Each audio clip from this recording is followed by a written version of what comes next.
After moving away from the presence of the Lord, Cain settled in the land of Nod, east of Eden, whose name suggests wandering or fugitiveness, symbolizing the nomadic life and the consequences of Cain's sin, which led him to become a fugitive on the earth. There he lived with his wife and had a son named Enoch, after whom he named the city he founded, Genesis 4:16-17. The Bible does not detail who this woman was, but offers clues about the world they lived in. To understand the origin of this mysterious woman, it is necessary to reflect on the population context of the time.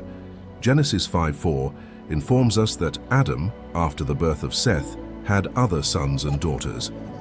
This simple verse indicates that the initial human family was not limited to Cain, Abel, and Seth, but included many other members, allowing for Cain's wife to be one of his sisters or a niece, a hypothesis reinforced by the long interval of time between the narrated events.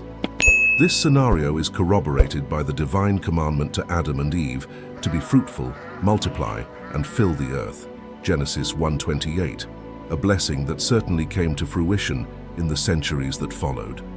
Human life, measured in centuries, allowed for a rapid population expansion, evidenced by the mention of numerous direct and indirect descendants of Adam. The practice of consanguineous brother-sister marriages, as reflected in Cain's union, was common in the initial generations, as suggested by the narrative about Abraham and Sarah, who were half-siblings, Genesis 20:12. This practice, though strange to our current standards, was necessary for the survival and growth of the initial human population. The speculation that Cain's wife could have been his sister or niece does not diminish curiosity about her story, but illustrates a crucial point. In those early days, the complexities of life and family relationships were as enigmatic as they are today.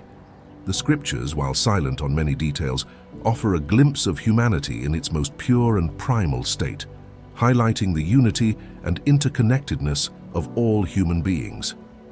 This reflection on the early chapters of Genesis, especially Genesis 4:16-17, 5:3-4, and 20:12, not only brings us closer to the roots of human existence, but also highlights an eternal truth. We are all part of a great family whose ties date back to the dawn of time. Through the story of Cain and his unnamed wife, we are invited to contemplate the wonderful and complex tapestry of human life, woven with threads of love, challenge, and unity from its earliest days.